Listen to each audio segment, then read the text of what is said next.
thinking about this too much. Let's talk about it. Let's talk about E-Kane. Let's talk about colorism. If you've been following me from the very beginning, you know this is one of the first topics I brought about on my channel, and I really want to get into it. I watched a content creator. I don't know her name, but if I can, I will link her content here so you can see exactly what she said. But a content creator said something that really spoke to me because it's the truth. She said that E-Kane said the quiet thing out loud, which was that people are pedestalized, people are given opportunities because of their proximity to whiteness.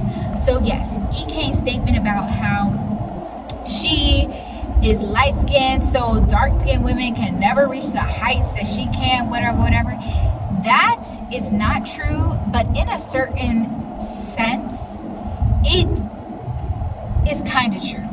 I don't believe that we as dark-skinned women can never reach the heights that we want to, but I do feel like there are so many blockers in front of us because of the pigment of our skin, right? What E-Kane doesn't realize, however, is that she doesn't actually benefit from colorism. She simply benefits from trauma corn. You know what I mean when I say trauma corn. She benefits from people not being able to take their eyes off of a burning building. Not being able to take their eyes off of something bad. This has to do with negativity bias. If you don't know what negativity bias is, we as human beings are hardwired to focus more on negative things than positive things because a long time ago, that was essential for our survivorship. For us to survive, we literally had to focus more on negative things because it's like, oh my gosh, if I eat this berry, is it going to kill me or is it going to nourish me? Oh my gosh, if I go near this wild animal, is it going to rip me to shreds or is it going to be cool? That has translated into modern day. Only instead of us having to worry about a bear attacking us, we now have to worry about, I don't know, maybe like someone shooting up a grocery store. Still very scary, but the likelihood of that is low. So what do? We thrive off of seeing fires everywhere that don't necessarily apply to us, and E-Kane falls into that bucket. Literally, we all see E-Kane, and some of us feel bad for her, some of us are scared for her, some of us are like, please get out of this horrible relationship whenever you can, and other people are like, girl, it's entertainment to me, keep it coming. Oh, he beat you today? How? Where? What was the circumstance? What did you say? What did he do? Did you call the police? Were your kids there? So E-Kane's fame is not attributed to the complexion of her skin, because honestly, even if it was a deeper toned woman, if it was someone who had a darker hue, people would still be watching. Why? Because once again, it's not about her skin tone, it's all about the dumpster fire that we get to watch. It's like reality TV. And this is no shade to her, or maybe a little bit of shade, it is what it is.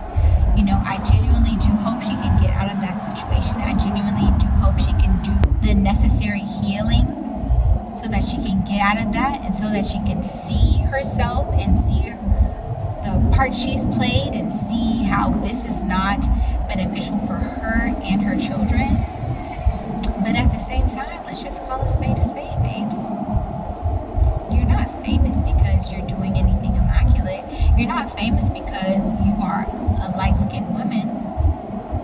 You're famous because you are akin to reality TV. You are akin to Love and Hip Hop. You are akin to Bad Girls Club. You might as well have a show on Zeus TV, because that's what you give to the girls.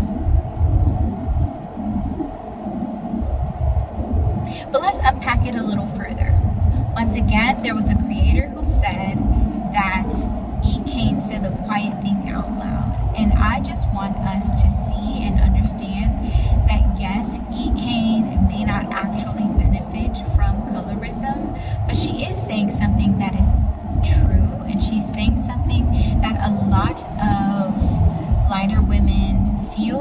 say all because I'm so happy to see lighter women taking a stance and like calling this horrible idea out and saying like it's wrong. But there are also a lot of women who have a lighter skin tone who do understand that they benefit from colorism and lean into it. And when people who have my skin tone or darker speak out on things like this, we are essentially gaslit and told that it's not a thing, and told that we are just jealous, we are just mad, we are just bitter because we are not chosen. And whenever I see this, I always want to like give the scenario of, if this is the case, then should we also allow white people to say there is really no such thing as racism, and the reality is we're just jealous, we're just bitter, we're just angry that we aren't able to thrive in this world, and it has nothing to do with racism. It has nothing to do with these blockers that were put in front of us simply because of the tone of our skin, our features, how kinky our hair is. You see how crazy that is? We can easily look to someone and say, reverse racism doesn't exist, babes. It just doesn't. You see how crazy that sounds? To then say that someone who benefits from colorism is not actually benefiting, and the real root of it is that people who are deeper complected are simply jealous and bitter. If a white person said that to you, how would you feel? People of the Black community, people of color, because I understand colorism spans beyond the Black community. It spans to different cultures, different ethnicities, right? Imagine a white person telling you, you're wrong, racism doesn't exist. It's never existed. You're just mad because I'm just amazing. And, you know, your feelings of being bullied and degraded and seen as less than is not valid, because you used to pick on me because I was the person who had privilege. I was so beautiful. I was considered the one who was talented. I was given more opportunities. And so, yeah, colorism goes the other way. Racism goes the other way because you have hurt me too. Truly think about that. Truly think about that. If you are someone who is lighter complected, one, or you are someone who is deeper complected and capes for people who are lighter complected, using these same theories, using these same reasonings, I want you to really take a step back and say, if this was a white person saying these things to you, would you agree? Would you accept it? If not, take a hard look in the mirror and understand that you too benefit from having a privilege. And that privilege is your proximity to Eurocentrism, to white people. Even if you're not white, the closer to white you are, the more privilege you have. Also, at the end of the day, babes, you know, this is one thing that I'm probably going to make a larger and longer video in regards to. Whenever you see people show themselves, show their true colors and make statements like these, this is your sign to let them go. Okay? If you are a woman who sees a man, if you are heterosexual, obviously, and you see a man who makes these kinds of statements, that's your sign to exit stage left, okay? Because you are just getting yourself into a predicament where you are with someone who does not see your value. You're with someone who does opt into this hierarchy of the lighter, the better. And so you will never win in that situation. You will never be the prize. It's actually a good thing when people show themselves in this way, because then you can move on from them and you can meet someone who truly values you, loves you, appreciates you. This goes for friends. This goes for potential partners and life mates. And this even goes for family members, right? Because they can be a little toxic too when it comes to colorism. You know what I mean? So yeah, I just wanted to say that EK didn't say anything revolutionary. She said something that people have talked about all the time, and honestly, she said something that people tend to gaslight darker women with by saying, no, that's not true.